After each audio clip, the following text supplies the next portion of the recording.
Amém, irmãos?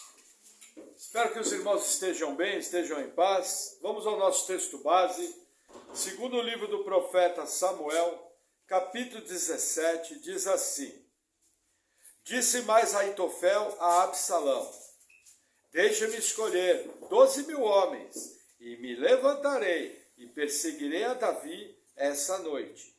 Até aqui, vamos orar. Senhor, nós oramos te agradecendo por essa palavra, oramos pedindo que o Senhor venha com o teu poder, edificando tua igreja e nos capacitando a andar em teus altos caminhos. Em nome de Jesus, amém. Amém, irmãos? Veja, Davi fugiu de Jerusalém, Davi chega à beira do Rio Jordão, e aí começa um verdadeiro trabalho de espionagem, ao lado de Absalão, trabalhando para colocar Absalão no poder, e os infiltrados de Davi tentando deter a revolta. E aí Aitofel, que era um dos principais conselheiros de Davi, ele vem junto a Absalão e fala: olha, você me dá um exército, porque eu vou para cima de Davi. Aitofel era um homem extremamente sábio e a palavra dele valia bastante. Tanto é que no capítulo anterior a gente vê Davi orando a Deus: Senhor, transforme em loucura o conselho de Aitofel. Davi percebe que além de ser traído pelo seu filho, foi traído pelo seu principal conselheiro. O que eu tenho que entender? Aitofel era avô de Batseba. E parece que depois do ocorrido, com a morte de Urias, o casamento de Davi com Batseba, de maneira secreta, Aitofel estava esperando uma oportunidade para derrubar Davi do poder. Então aqui ele está trabalhando para cumprir os seus planos malignos de traição. Ele se escondeu atrás de uma máscara por aproximadamente aí 7, 8 anos. Esperando como se fosse uma cobra, como se fosse uma serpente, o momento certo de derrubar Davi. E aqui ele vê uma oportunidade, então ele pede um exército. E o que ele quer fazer? Versículo 2. E irei sobre ele, pois está cansado e frouxo de mãos, e o espantarei, e fugirá todo o povo que está com ele. E então ferirei somente o rei, e farei tornar a ti todo o povo, pois o homem a quem tu buscas é como se tornassem todos. Assim todo o povo estará em paz. E essa palavra pareceu boa aos olhos de Absalão e aos olhos de todos os anciãos de Israel. Veja, do ponto de vista militar, o conselho de Aitofel é perfeito. Capturar Davi enquanto ele está cansado. E ao matar Davi, Aitofel está entendendo que a revolta, qualquer contra-ataque, cessaria. O que eu tenho que entender aqui? O conselho que Aitofel deu do ponto de vista político, do ponto de vista de Absalão, o conselho é perfeito. O correto a ser feito é isso. Mas veja, não era esse o plano de Deus. Deus tinha uma aliança com Davi, Deus tinha um plano. Deus já tinha um descendente para Davi. E olha o que vai acontecer, versículo 5. Disse, porém, Absalão: chamai agora também a Ussai, o arquita, e ouçamos também o que ele dirá. E chegando Ussai a Absalão, lhe falou Absalão dizendo: dessa maneira falou Aitofel: faremos conforme a sua palavra? Se não, fala tu. Então disse Ussai a Absalão: o conselho que Aitofel deu essa vez não é bom. Disse mais Ussai: bem conhece tu a teu pai e a teus homens que são valorosos e que estão com o espírito amargurado, como a ursa do campo, roubada dos cachorros. Também teu pai é homem de guerra e não passará a noite com o povo. Eis que agora estará escondido em alguma cova ou em qualquer outro lugar. E será que, Caindo no princípio alguns dentre eles, cada um que o ouvir então dirá: houve derrota no povo que segue Absalão. Então, até o homem valente, cujo coração é como o coração de leão, sem dúvida desmaiará, porque todo Israel sabe que teu pai é valoroso, os homens valentes e homens valentes os que estão com ele. Eu, porém, aconselho que com toda a pressa se ajunte a ti todo Israel, desde Dan até Berseba, em multidão como a areia do mar, e tu em pessoas vais com eles a peleja. Então iremos a ele, em qualquer lugar que se achar, facilmente cairemos sobre ele, como o orvalho cai sobre a terra, e não ficará dele, de todos os homens que estão com ele, nem ainda um só. E se ele se retirar para alguma cidade, todo Israel levará cordas àquela cidade, e arrastá-la-emos até o ribeiro, até que não se ache ali nem uma só pedrinha. Então disse Absalão a todos os homens de Israel: melhor é o conselho de Ussai, o arquita, do que o conselho de Aitofel. Porém, assim o Senhor o ordenara, para aniquilar o bom conselho de Aitofel, para que o Senhor trouxesse o mal sobre Absalão. Vamos começar de trás para frente. A Bíblia afirma que o conselho de Aitofel era um bom conselho. Por isso que eu sei que era o melhor conselho. Agora veja que interessante o que o Ussai vai fazer. O Ussai vai trabalhar com o medo. E no caso de Absalão, o medo de uma derrota precoce. Aonde ele vai mexer? Na insegurança do novo governante. Normalmente, novos governantes têm muito medo de cometerem erros. E ao cometerem erros, perder a autoridade junto ao povo. Não somente isso, no conselho de Aitofel, quem ia capturar Davi era Aitofel. Quem ia ter seu nome engrandecido era Aitofel. Ussai, de maneira astuta, tem a palavra astuta, de maneira astuta, ele mexe com o ego de Absalão. Ele fala: vamos reunir todos, e você vai juntamente com o exército. E olha que interessante, a astúcia de Ussai é tal, que ele usa palavras extremamente sofisticadas. Ele fala que o pai é como a ursa roubada dos filhotes, é um guerreiro valente, já não está entre nós, já está colocado numa cova. Agora você vai juntar Israel, de Dan até Berseba, que ele está falando de norte a sul. Homens como a areia do mar, ele usa até palavras da aliança abraâmica. Palavras que eram bem conhecidas, percebe? Ussai, de maneira habilidosa, está jogando com o psicológico de Absalão. E aí o que acontece? Confirmado por Deus, Absalão aceita o conselho de Ussai. Lembrando, na palavra passada, ao possuir as concubinas de seu pai, além de cumprir a profecia do profeta Natã, Davi ganhou tempo. Novamente, Davi está ganhando tempo, por causa que a situação era crítica. Realmente ele estava cansado. Realmente ele estava numa situação de fragilidade. Mas pela providência de Deus, Absalão aceita o conselho de Ussai. E Davi começa a ser livrado, porque Deus queria trazer um mal sobre Absalão. Amém? Vamos avançar mais um pouquinho, versículo 15. E disse Ussai a Zadok e a Abiatar, sacerdotes: assim e assim aconselhou Aitofel a Absalão e aos anciãos de Israel. Porém, assim e assim aconselhei eu. Agora, pois, enviai apressadamente e avisai a Davi, dizendo: não passes essa noite nas campinas do deserto.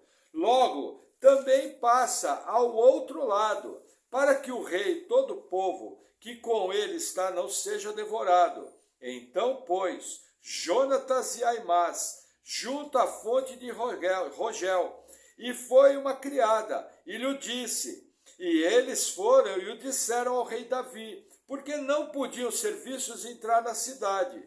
Mas viu-os, todavia, um moço, e avisou a Absalão. Porém, ambos logo partiram apressadamente, e entraram em casa de um homem, em Baurim, o qual tinha um poço no seu pátio, e ali dentro desceram.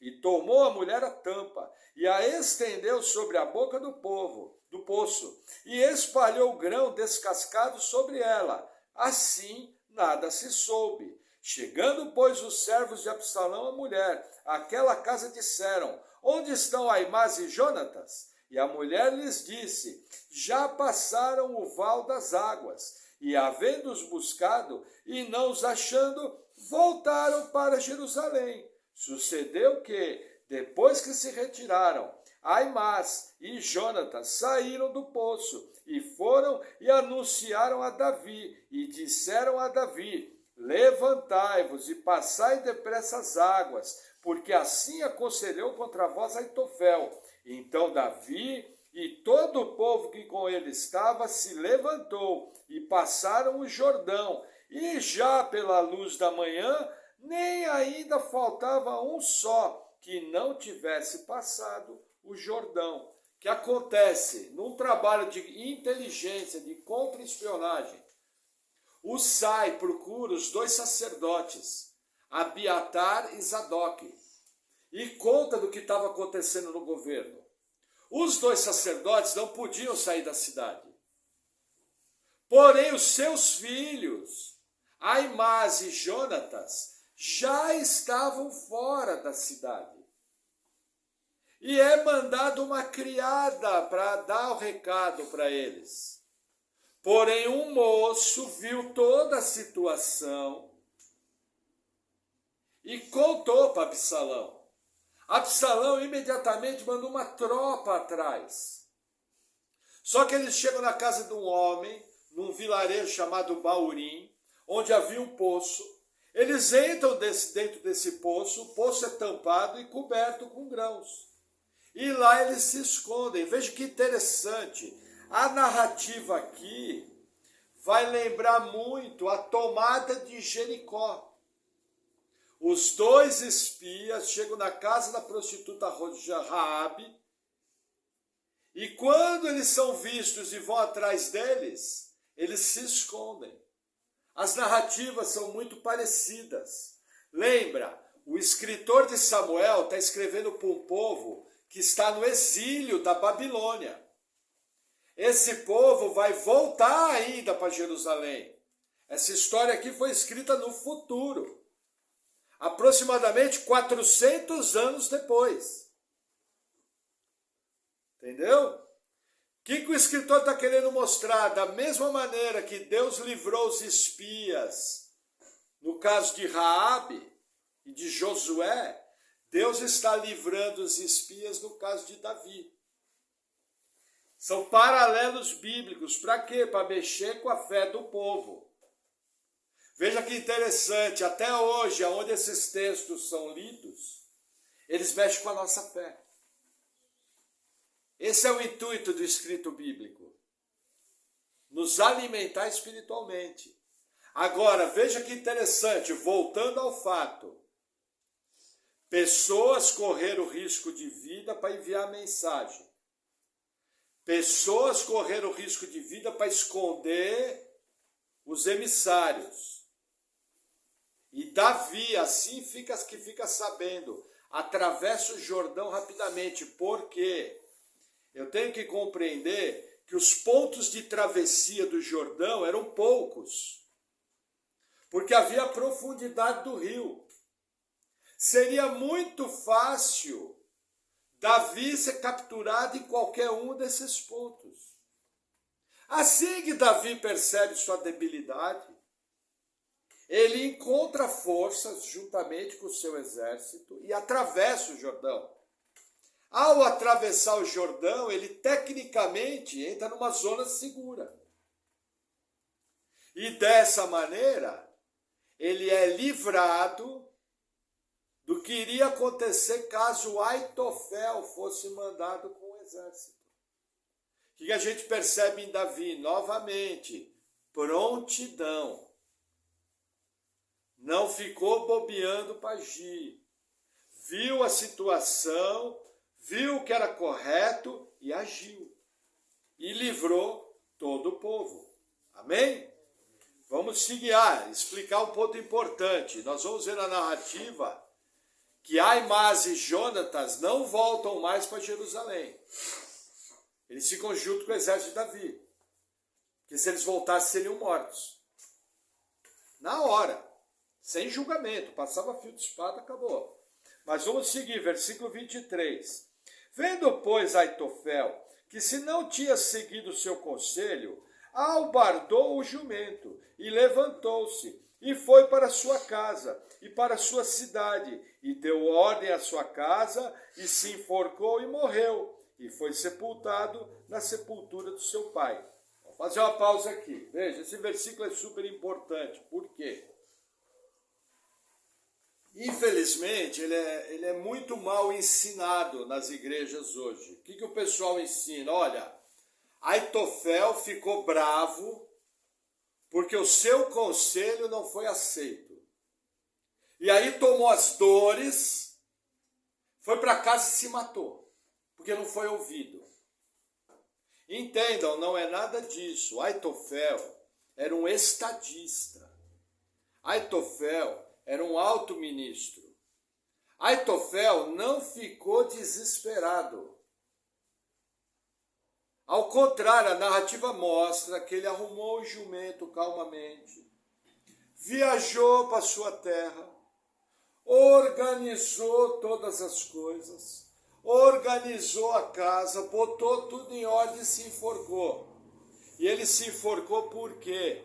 Compreenda. Aitofel viu ali que Absalão ia ser derrotado. Aitofel percebeu a situação antes dela acontecer. Só que o ódio dele por Davi era tanto que ele não foi capaz, veja, ele poderia se arrepender. Como tantos outros fizeram e pediram clemência do rei. E o rei deu. Só que o orgulho dele e o ódio por Davi não permitiu. E enxergando que Absalão ia ser derrotado, antes de ser enforcado pelo rei, ele foi lá e se enforcou. Curiosamente, mais uma prova disso é que ele foi enterrado com dignidade no túmulo do seu pai.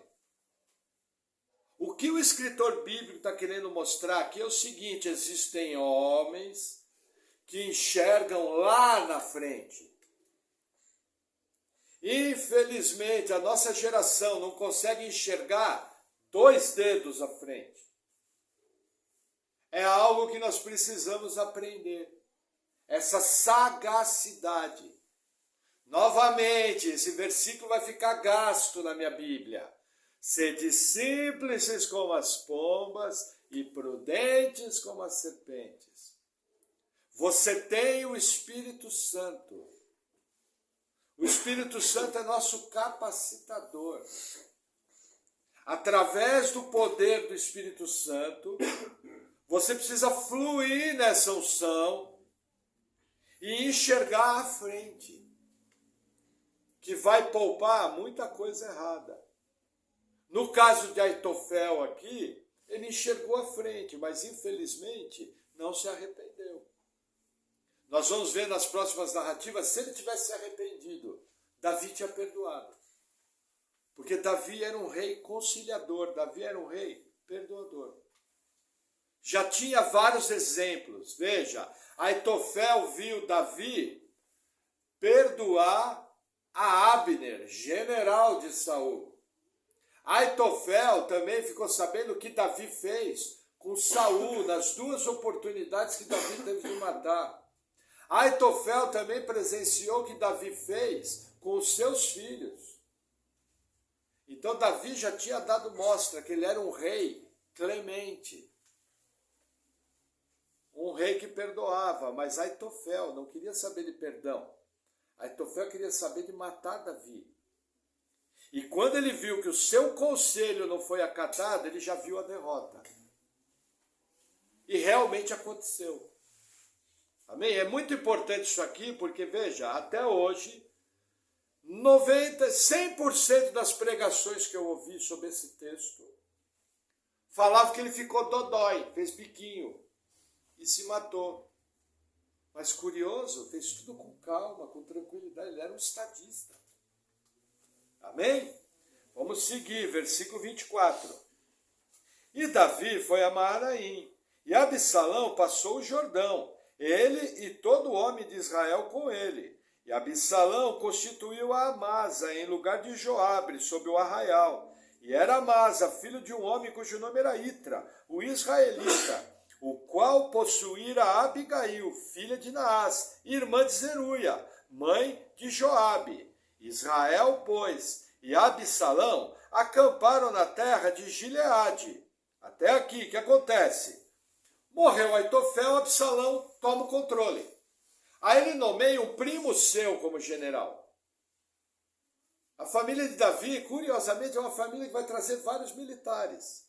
E aí ele sai atrás de Davi e atravessa o Jordão. Davi fica acampado em Manaim e Absalão fica acampado numa região próxima. E aí vai começar a se desenrolar uma guerra. Versículo 27. E sucedeu que, chegando Davi a Manaim, Sobi, filho de Naás, de Rabá, dos filhos de Amon, e Maquir, filho de Amiel, de Loodebar, e Barzilai, o gileadita, de Rogelim, tomaram camas e bacias e vasilhas de barro, e trigo, e cevada, e farinha, e grão torrado, e favas, e lentilhas, também torradas, e mel, e manteiga, e ovelhas, e queijos de vacas, e os trouxeram a Davi e ao povo que com ele estava, para comerem, porque disseram, esse povo no deserto está faminto, cansado e sedento. Até aqui, veja que interessante. A nossa maior dificuldade da vida, gente, é suprimento. Hoje nós vivemos uma situação que se você tiver dinheiro, você vai no mercado e compra. Entendeu? Naquela época não era assim. Davi viajou cansado. Para vocês terem uma ideia, os exércitos, quando iam fazer uma campanha, atrás do exército tinha o gado. E na medida que o exército ia andando, o gado ficava pastando, eles iam lá e iam matando o gado e comendo. Porque não tinha suprimento. Agora, olha que interessante. Os homens que foram ajudar Davi. Um idoso chamado Barzilai, que começa a ser citado na Bíblia aqui. Um homem chamado Maquir. Quem é Maquir? Maquir era o cuidador de Mefibosete, neto de Saul. Quando Davi pergunta, tem algum descendente de Saul? Aí eles falam, tem Mefibosete, mora na casa de Maquir. Maquir era um homem bondoso, que tinha por característica esse cuidado. E para surpresa nossa, um estrangeiro da terra de Amon, da capital Rabá. Que Davi, capítulos antes, foi lá e tomou aquela capital e colocou uma coroa enorme na cabeça. Entenderam? Olha que interessante. As pessoas que andavam juntas com Davi eram bem interessantes. Nós já vimos filisteus. Agora vemos esse morador de Rabá. Mostrando o quê? Que como o governo de Davi era um governo de Deus, ele atraía pessoas de outros lugares. As pessoas viam a mão de Deus, tanto no governo de Davi, como no governo do seu sucessor, Salomão. Eles viam prosperidade, e essas pessoas estão ajudando Davi, mostrando a importância do suprimento para o povo de Deus. Amém? Vamos entrar no 18. E Davi contou o povo que tinha consigo, e pôs sobre eles capitães de 1000 e capitães de 100.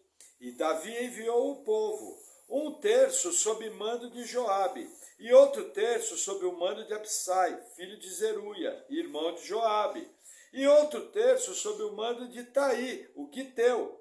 E disse o rei ao povo: eu também sairei convosco. Porém o povo disse: não sairás, porque se formos obrigados a fugir, não se importarão conosco. E ainda que metade de nós morra, não farão caso de nós, porque tu és do valor de 10.000 de nós. Melhor será, pois, que da cidade nos sirvas de socorro. Então disse-lhe Davi: o que bem parecer aos vossos olhos farei. E o rei se pôs ao lado da porta, e todo o povo saiu em centenas e em milhares. E o rei deu ordem a Joabe, a Abissai e a Itai, dizendo: brandamente tratai por amor de mim ao jovem Absalão. E todo o povo ouviu quando o rei deu ordem a todos os capitães acerca de Absalão.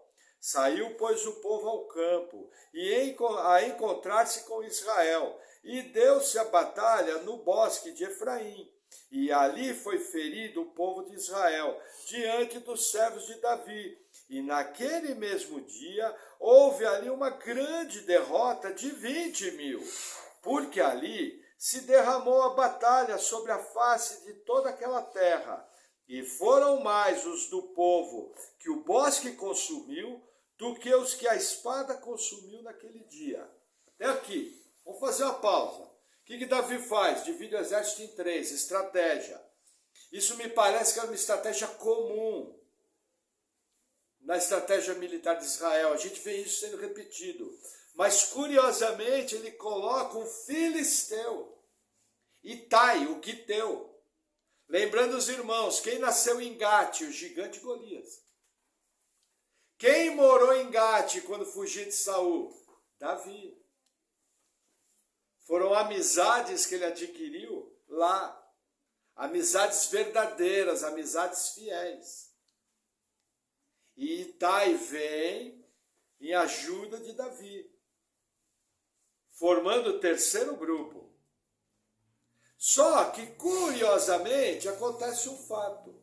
Nós não temos muitas informações. Mas, de uma maneira habilidosa, o exército de Davi leva a batalha para dentro de um bosque. Pela narrativa, tem elementos que nos mostram o quê? O exército de Davi conhecia aquele bosque. E aquele bosque tinha diversas armadilhas naturais. Como eu sei que o exército de Davi conhecia aquele bosque? Porque a Bíblia não cita que morreram muitos do exército de Davi. A Bíblia cita que morreram mais de 20.000, e a grande maioria foi o bosque que matou. O que você aprende aqui? Gente, sempre que você for guerrear, você vai guerrear com o terreno que você conhece. Como que o povo de Deus guerreia hoje? Com o terreno que ele conhece através da Bíblia. Como é feita a guerra do cristão? Oração, jejum, leitura bíblica, congregar, amor, a paz. Se você sair fora desse território, você vai se dar mal. Nós cristãos sempre guerreamos nossas lutas dentro desse território. Normalmente eu quero ir para o braço. Entendeu? Cuidado. Enquanto você está no território de Deus, você está garantido. Quando você começa a adentrar território do inimigo, usando armas do inimigo, fofoca, contenda, discussão, grito, maledicência, usando uma figura, você vai ser morto pelo bosque, pela floresta. Mas eu tenho que entender aqui que eles foram habilidosos, de maneira natural. Eu estou fazendo uma ilustração. e levaram a guerra de um exército bem maior que o deles, atraíram aquele exército para dentro do bosque, que eles conheciam, e o bosque matou a grande maioria dos exércitos de Absalão, porque não conheciam. Tem um outro ensinamento aqui. Cuidado quando você entrar em território desconhecido. Se fecha. Seja prudente. Não seja bobo. No território desconhecido mora o perigo. Por isso que precisa estar afinado com Deus, para ter discernimento. O que é discernimento? É enxergar o que está por trás da situação. É enxergar à frente. Amém? Vamos avançar mais um pouquinho. Versículo 9. E Absalão se encontrou com os servos de Davi. E Absalão ia montado num mulo. E entrando o mulo debaixo dos espessos ramos de um grande carvalho, pegou-se-lhe a cabeça do carvalho e ficou pendurada entre o céu e a terra. E o mulo, que estava debaixo dele, passou adiante. O que vendo um homem fez saber a Joabe e disse: Eis que vi Absalão pendurado num carvalho. Então disse Joabe ao homem que lhe o fizera saber: Pois que o viste, por que não o feriste logo ali em terra? E forçoso seria eu te dar 10 moedas de prata e um cinto.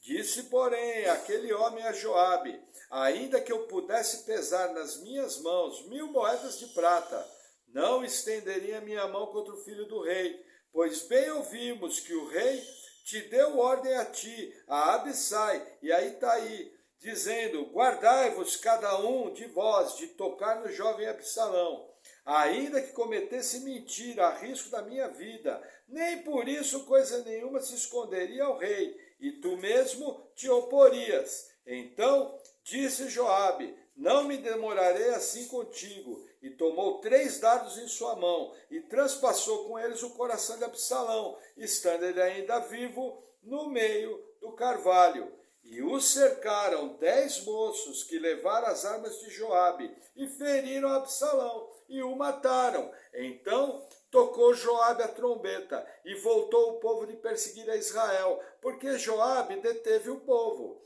E tomaram Absalão, e o lançaram no bosque, numa grande cova, e levantaram sobre ele um muito grande montão de pedras. E todo Israel fugiu, cada um para sua tenda. Ora, Absalão, quando ainda vivia, tinha tomado e levantado para si uma coluna, que está no vale do rei, porque dizia: filho nenhum tenho para me conservar a memória do meu nome, e chamou aquela coluna pelo seu próprio nome.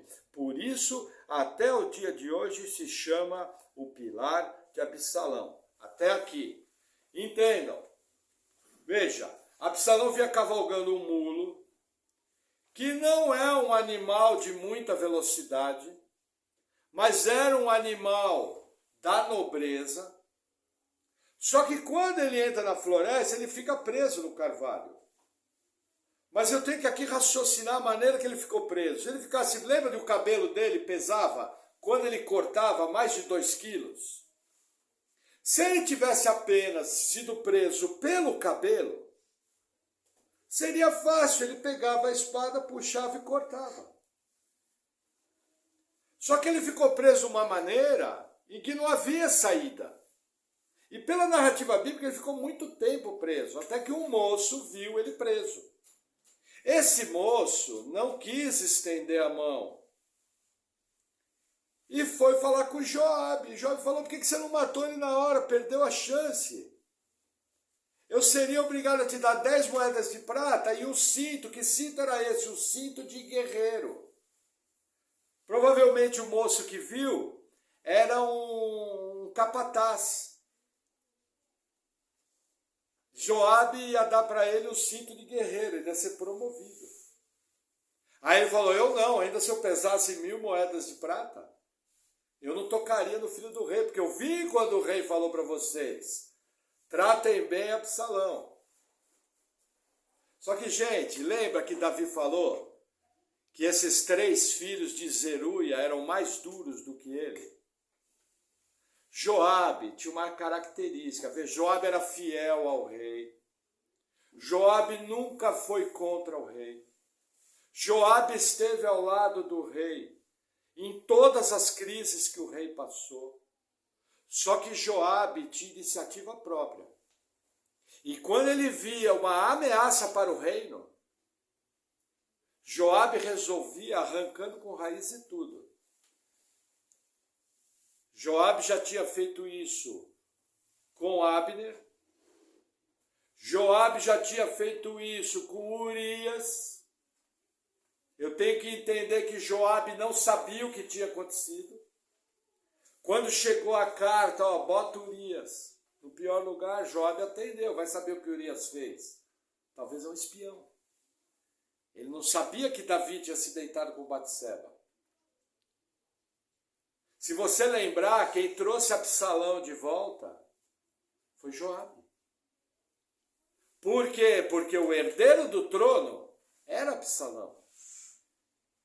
Ao trazer Absalão de volta, Joabe não queria que Israel ficasse sem herdeiro. Só que esse herdeiro se levantou. Esse herdeiro traiu Davi. Esse herdeiro traiu Joabe. Sabe o que Joabe faz? Chega para o soldado, para o pajem de armas, e fala, olha, eu não vou perder tempo mais com você, você não está entendendo o que eu estou falando. Sabe quando você conversa determinados assuntos com pessoas, elas não compreendem o que você está falando? Isso acontece às vezes com os irmãos. Gente, isso é comum. A extensão do pecado é enorme na raça humana. Essa extensão do pecado, ela interfere de maneira profunda na nossa maneira de pensar. Joabe viu que estava perdendo tempo, pegou 3 flechas, foi até onde estava Absalão e feriu Absalão ainda vivo. Não bastasse isso, 10 pajens de armas de Joabe acabam de matar Absalão, jogam ele numa cova e cobrem de pedra. E olha que triste. Aqui tem uma informação que muita gente não percebe. Capítulos atrás, a Bíblia conta que Absalão teve 4 filhos. 3 homens e uma mulher. A menina era uma bela moça chamada Tamar. Não sabemos o que aconteceu com ela. Pode ser que ela estava viva. Agora, com essa frase de Joabe, ele falou, de Absalão, ele falou, eu não tenho descendência para mim. Por isso eu vou construir esse monumento em meu nome, para que haja uma memória. Durante sua vida, Absalão viu morrer seus 3 filhos homens. Talvez isso explica a amargura do filho de Davi. Talvez isso explica a crueldade. Talvez isso contribuiu para as atitudes que Absalão teve. Perceba, Deus riscou a descendência de Absalão. Acabou ali. Porque a gente tem que entender que na cultura israelita, a descendência só passa através do filho homem. Deus riscou. Arrancou com raiz e tudo. E Joabe foi lá, foi o instrumento usado na mão de Deus para riscar Absalão do mapa. Entenda, vão haver situações na sua vida em que você vai ter que agir em Deus com uma dureza que nem sempre vai ser bem compreendida. Mas se você tem convicção que aquilo é a mão de Deus, aquilo é a direção de Deus, você tem que fazer. Como homem de Deus. Você não está aqui para agradar ninguém. Você foi salvo para glorificar o nome de Deus e para obedecer a Deus. Você não foi salvo para ser simpático, para ser bonzinho, para ficar dando vizinho. Embora você faça isso. Mas pode ter certeza, vão haver situações em que você vai ter que agir com a firmeza necessária. O que Job fez aqui, piscou, não teve segunda chance. Esse aqui não levanta. Lembra Davi cortando a cabeça de Golias? É Joabe matando Absalão. Esse aqui não levanta mais, esse aqui não incomoda mais. Acabou. Foi até o fim. E a Bíblia não critica Joabe. Ao contrário, aonde esse livro é pregado, a atitude de Joabe é falada. A Bíblia critica Joabe quando ele matou Abner em tempo de paz. E a Bíblia é clara. Aqui não.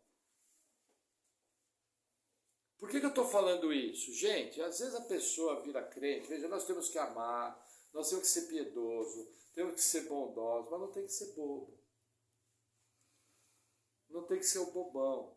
Ao contrário, você tem o Espírito Santo de Deus habitando em você. Esse Espírito Santo te conduz, te guia, te capacita para a vida. Veja, Jesus, que é o exemplo de amor que a gente tem, entrou no templo e por 2 vezes quebrou tudo. Inclusive dando prejuízo financeiro para as pessoas. Ali onde ele quebrou tinha ovelhas, tinha pássaros, tinha dinheiro. Imagina quando ele virou a mesa dos cambistas e as moedas começaram a correr no chão. Será que os cambistas tiveram prejuízo financeiro? Você acha que o povo pegou a moeda, devolveu, falou, achei, é sua? Sabe quem fez isso? Quem trouxe esse prejuízo? O nosso Deus, Jesus Cristo de Nazaré. Fez o que tinha que ser feito. Ó, vocês transformaram a casa do meu pai em covil de ladrão. Moeu tudo. Jesus quebrou o carro dos caras, mais ou menos é isso. Quebrou inteirinho. Nem o seguro pagou. Você entende? Deixa de ter essa visão romântica. Evangelho não é para frouxo. Tem a palavra frouxo? Frouxo, sou. Evangelho não é para bobo. Entendeu? Evangelho é para pessoa firme, posicionada em Deus, que faz o que tem que fazer. Pessoa correta. Ore a Deus sobre isso. Peça a Deus graça. Peça a Deus inteligência. Para fazer o que tem que ser feito na hora certa. Você está diante de um filho, o filho fez errado. Você fala, olha, filhinho, papai entende, mas é o seguinte, a partir de agora não tem mais isso. Nessa casa não. Você está do lado do parente, o parente está fazendo fofoca, está destruindo sua casa. Olha, fulano, se é para você agir dessa forma, na minha casa você não é bem-vindo. Porque na nossa casa nós amamos a Cristo e não agimos dessa forma. Amo você, gosto de você, mas não gosto dessa atitude, não vou admitir.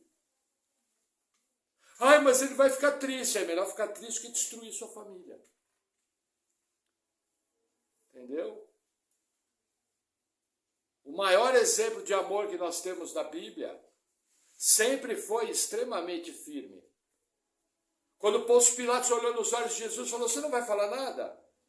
Ele olhou para a cara de Pôncio Pilatos e falou duro, falou, olha, você só está aí me julgando porque do céu foi dado poder. Quem que você está pensando que você é? Meu pai te deu poder. Já botou Pôncio Pilatos no lugar. Entende? Tem uma visão bíblica das coisas. E olha que interessante, olha o que Joabe vai fazer depois, caminhando para o fim. Versículo 19. Então disse Aimás, filho de Zadok, olha lá o espião. Lembra que eu falei que ele não voltou para Jerusalém? Aí você vai descobrir porque que Aimás levou o recado. Olha que interessante. Então disse Aimás, filho de Zadok, deixe-me correr e denunciarei ao rei que já o Senhor o vingou da mão de seus inimigos. Mas Joabe lhe disse, tu não serás hoje o portador de novas, porém outro dia as levarás, mas hoje não darás a nova, porque é morto o filho do rei. E disse Joabe a Cusi, vai tu, e dize ao rei o que viste. E Cusi se inclinou a Joabe e correu. E prosseguiu Aimás, filho de Zadok, e disse a Joabe, seja o que for, deixa-me também correr após Cusi. E disse Joabe, Para que agora correrias tu, meu filho? Pois não tens mensagem conveniente? Seja o que for, disse Aimás, correrei. E Joabe lhe disse, corre. E Aimás correu pelo caminho da planície e passou a Cuzi. E Davi estava assentado entre as duas portas. E a sentinela subiu ao terraço da porta junto ao muro. E levantou os olhos e olhou. E eis que um homem corria só. Gritou, pois, a sentinela, e disse o rei. E o rei respondeu, se vem só, há novas em sua boca. E vinha andando e chegando. Então viu a sentinela outro homem que corria. E a sentinela gritou ao porteiro e disse, eis que lá vem outro homem, correndo só. Então disse o rei, trazei-se boas novas. Disse mais a sentinela, vejo o correr do primeiro, que parece ser o correr de Aimás, filho de Zadok. Então disse o rei, esse é o homem de bem, e virá com boas novas. Gritou, pois, Aimás, e disse ao rei, paz. E inclinou-se ao rei, com o rosto em terra, e disse, bendito seja o Senhor teu Deus, que entregou os homens que levantaram a mão contra o rei meu senhor. Então disse o rei, vai bem com o jovem, com Absalão? E disse Aimás, vi um grande alvoroço quando Joabe mandou o servo do rei, e a mim teu servo, porém não sei o que era. E disse o rei, vira-te e põe aqui. E virou-se e parou. E eis que vinha Cuzi, e disse Cuzi, anunciar-se-á ao rei, meu senhor, que hoje o Senhor te vingou da mão de todos os que se levantaram contra ti. E então disse o rei a Cuzi, vai bem com o jovem Absalão? E disse Cuzi, seja como aquele jovem, os inimigos do rei meu senhor, e todos os que se levantaram contra ti para o mal. Então o rei se perturbou, e subiu à sala que estava por cima da porta, e chorou, e andando dizia assim, meu filho Absalão, meu filho Absalão, quem me dera que eu morrera por ti, Absalão, meu filho, meu filho. Veja que interessante. A estratégia de Joabe era de que os seus mensageiros não corressem risco. Aimás era o extremo corredor. Os exércitos daquela época tinham os seus mensageiros. E eles corriam com uma velocidade enorme. Se você lembrar, em Israel, na Bíblia, existem vários corredores. Entendeu? Um deles é o irmão de Joabe, Azael, que foi morto pelo general Abner. Então você percebe essa característica. Só que Aimás ultrapassa Cuzi. Mas quando Aimás chega para dar notícia para Davi, ele fala, olha, vencemos. Qual a primeira pergunta de Davi? E meu filho? Aí Aimás fala, olha, eu vi um alvoroço, não sei o que estava acontecendo.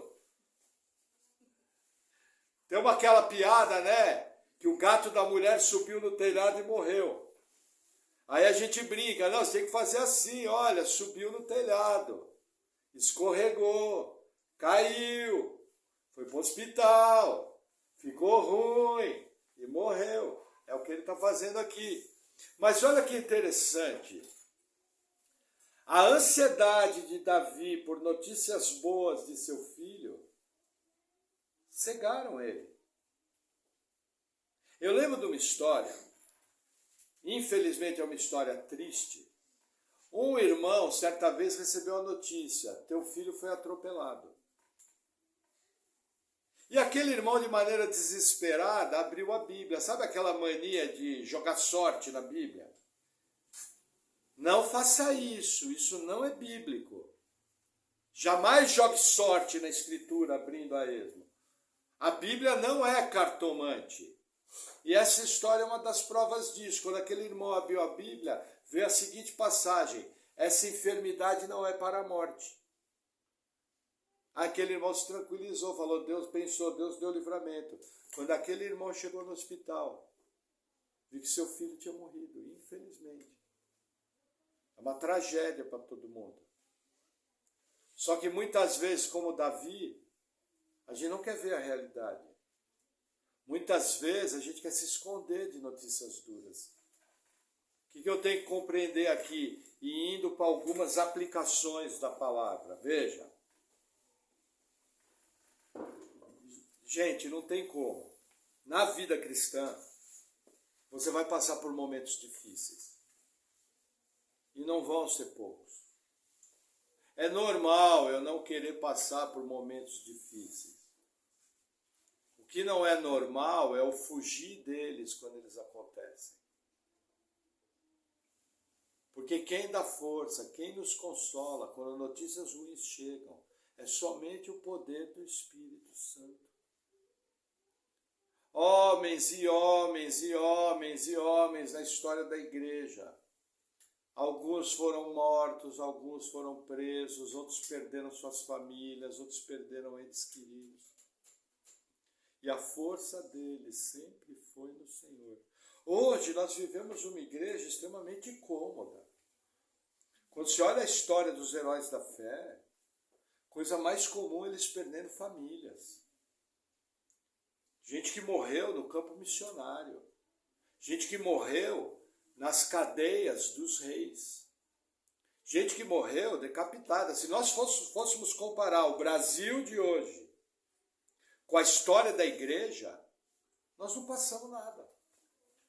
Nós vivemos uma vida extremamente tranquila, confortável. Todo mundo gordo, bonito, comendo bem.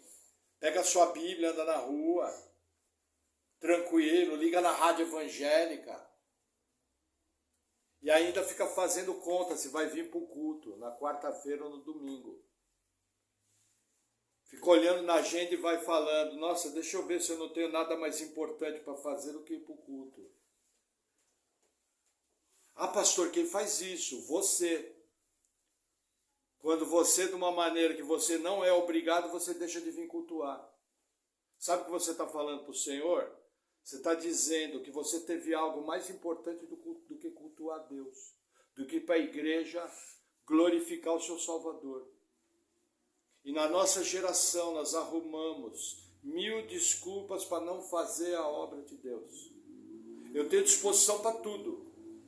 Eu tenho disposição para festa, eu tenho disposição para um monte de coisa boa, para as coisas que me agradam. Agora, para fazer as coisas de Deus, eu fico fazendo conta. Ah, pastor, não gostei, mas essa é a realidade hoje. Em vez de não gostar, você deveria parar para pensar e chegar a Deus e falar, Senhor, eu tenho cometido esse pecado? Eu tenho colocado coisas que me agradam pessoalmente no lugar de servir a Ti? Porque entenda, você foi comprado, a sua vida não é sua. Você foi comprado. Você já não tem mais propriedade sobre a sua vida. Então para de olhar a vida com óculos distorcidos, que nem Davi fez. O que Davi achava que ia acontecer com Absalão? Como naquela piada, né, daquele grupo humorista, a Joabe ia chegar na frente de Absalão e jogar pombinhas brancas. Símbolo da paz. É paloma, né? Branca. E abrir uma faixa, não a violência, sim a paz. Sabe o que a turma hoje em dia quer fazer? Não, é guerra. Fez o que não devia, pagou com a vida. Essa é a realidade. Acorde enquanto é tempo, corrija suas prioridades, põe Deus no lugar de Deus. Viva para Ele de verdade, não com meias palavras. Sabe? Para pensar o que você está fazendo, responde oração, leia a Bíblia, venha à igreja, evangelize, ore pelos doentes. Colega seu do seu trabalho, estou com dor de cabeça, vamos orar agora? É assim, esse é o normal. Já parou para pensar que Deus pode ser glorificado naquela oração atendida? Eu já vi pessoas serem curadas na hora. Já aconteceu comigo, já aconteceu com a Paula, não tenho gostado de dar exemplo, já aconteceu com outros irmãos, muito mais do que com a gente. Mas a pessoa foi lá e fez o que era importante, fez o que era prioridade, orou. A pessoa chega no almoço e fala, nossa, meu casamento está sendo destruído. Pega na mão da pessoa e fala, vamos orar que Deus vai fazer a obra. Se apega com Jesus, que Jesus é poderoso para fazer. É para isso que você foi salvo. Só que você está ocupando sua cabeça com 1500 coisas que não deveria ocupar. E aí sabe o que acontece? O buscar primeiramente o reino dos céus e as demais coisas serão acrescentadas, não acontece na sua vida. E não vai acontecer. Porque você não está buscando a Deus em primeiro lugar. Para de se enganar, como Davi fez. Amém? Que outra aplicação que eu vejo aqui. Gente, bem básico. Deus desfaz o conselho dos ímpios. Descanse. Quem está falando mal de você, quem está te perseguindo, quem está falando que não deve ao seu respeito, entregue na mão de Deus. Deus desfaz o conselho dos ímpios. Eu conheço exemplo de irmãos que são mal falados a todo tempo por pessoas próximas. Só que esses irmãos estão de pé e as pessoas próximas estão caídas, sem eles mexerem uma palha. Só orando, Senhor, olha o que está falando aqui. Amém? Que mais? Veja, quando Deus frustra o plano dos ímpios, acontecem desencontros. Nessa história aqui é a história dos desencontros. É um perseguindo Davi, não encontra. É outro perseguindo os espias, não encontra. É outro indo atrás, não encontra. Gente, quem faz as conexões da sua vida o tempo todo é Deus. Nada escapa do dedo de Deus.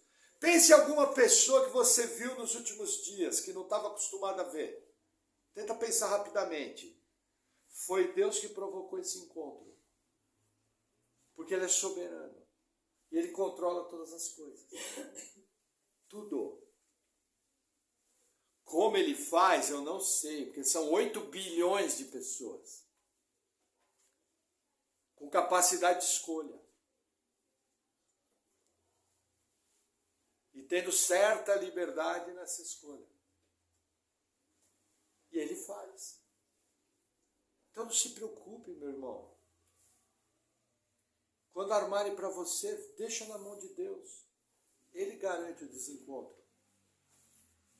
Deixa a pessoa se arrebentar para lá. Fique firme no Senhor. Louve a Deus. Sirva o Senhor e descansa. Amém? Vamos lá, que mais? Importância da prontidão. Assim que Davi ficou sabendo da notícia, não teve cansado, não teve descalço, não teve povo com fome, atravessou o Jordão. O que a gente faz hoje em dia? Você está resolvendo algo. Aí chega a notícia, olha, você precisa ir lá agora à tarde. Aí você olha no relógio e fala, nossa, 5 da tarde. Que hora que eu vou voltar? Meia-noite. 1 da madrugada. Mas vai voltar com o assunto resolvido. O que faz hoje em dia? Ah, está muito tarde.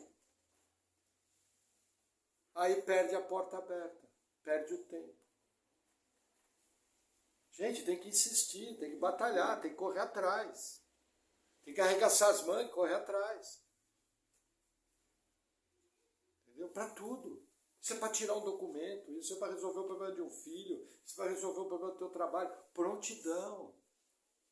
Se a notícia chegou, é para fazer. Se Deus não quisesse que você fizesse, a notícia não tinha chegado naquela hora. Acorda. Isso é extremamente prático. Entendeu? Tem coisa que tem que resolver. Tem coisa que você vai, olha, vou resolver agora. De hoje não passa. Que mais que a gente vê? A capacidade da Aitofel de enxergar à frente. Quando ninguém tinha visto, ele olhou e falou, perdemos. Irmão, começa a desenvolver essa capacidade de analisar situações. Em vez de correr igual um maluco, igual um louco, vive a vida um pouco mais de prontidão. Não é sair batendo a perna em qualquer cadeira. Prontidão é agir rápido, mas com a velocidade correta. Existe um equilíbrio entre a prontidão e a capacidade de parar para pensar, raciocinar e enxergar lá na frente.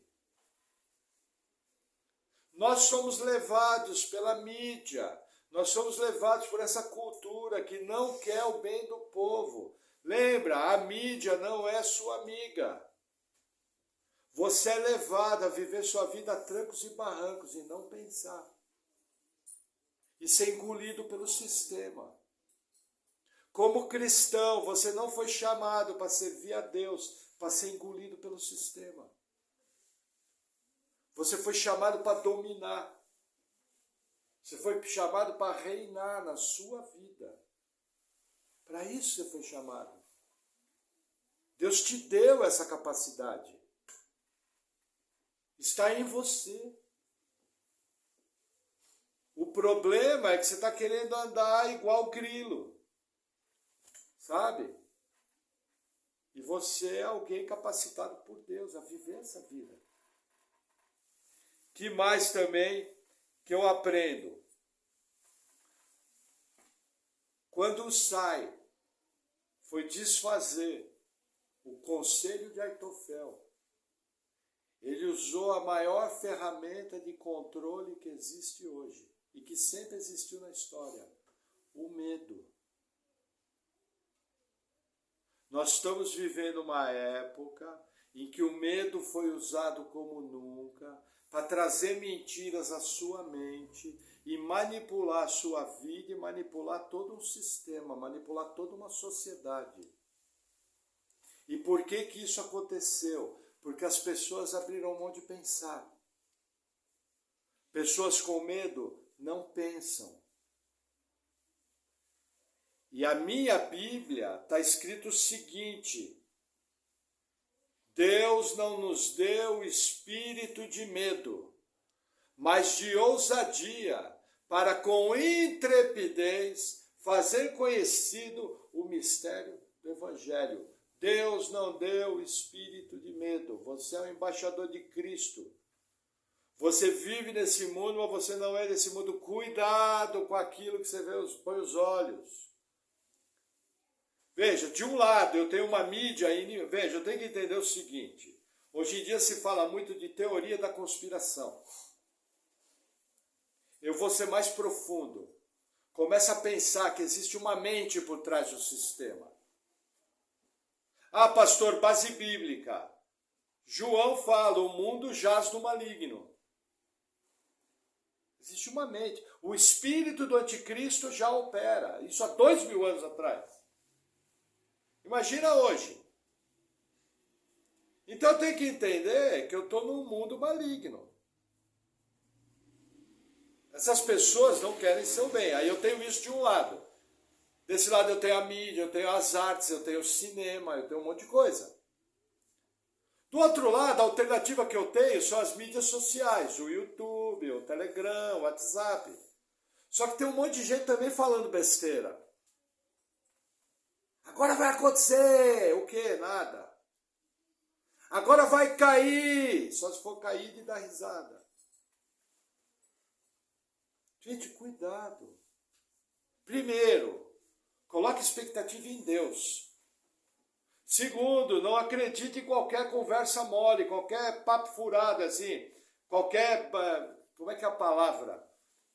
Qualquer conversa que não condiz com a verdade. Sabe, o pessoal fala muito hoje em dia. E fala coisas que não são verdadeiras, que vão te levar a errar. Comece a olhar o que está por trás e não seja manipulado. Então, se você ouve uma notícia e fala, tal coisa parece ok. Aí você vai conferir. Ah, fulano está falando isso também. Ciclano está falando aquilo. Tal pessoa falou aquilo. Então deixa eu ligar a antena.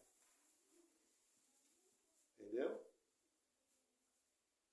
Abrindo um precedente rapidinho. Por exemplo, hoje em dia se fala no grande reset. Quem já ouviu falar esse termo, grande reset? Gente, existe um órgão chamado Fórum Econômico Mundial. Está nas páginas do Fórum Econômico Mundial, que é o maior órgão de economia do mundo, que está dizendo que a economia tem que ser resetada. E quer mexer com o contrato social da sociedade. Está no site deles. Não é conspiração, está lá. Entendeu?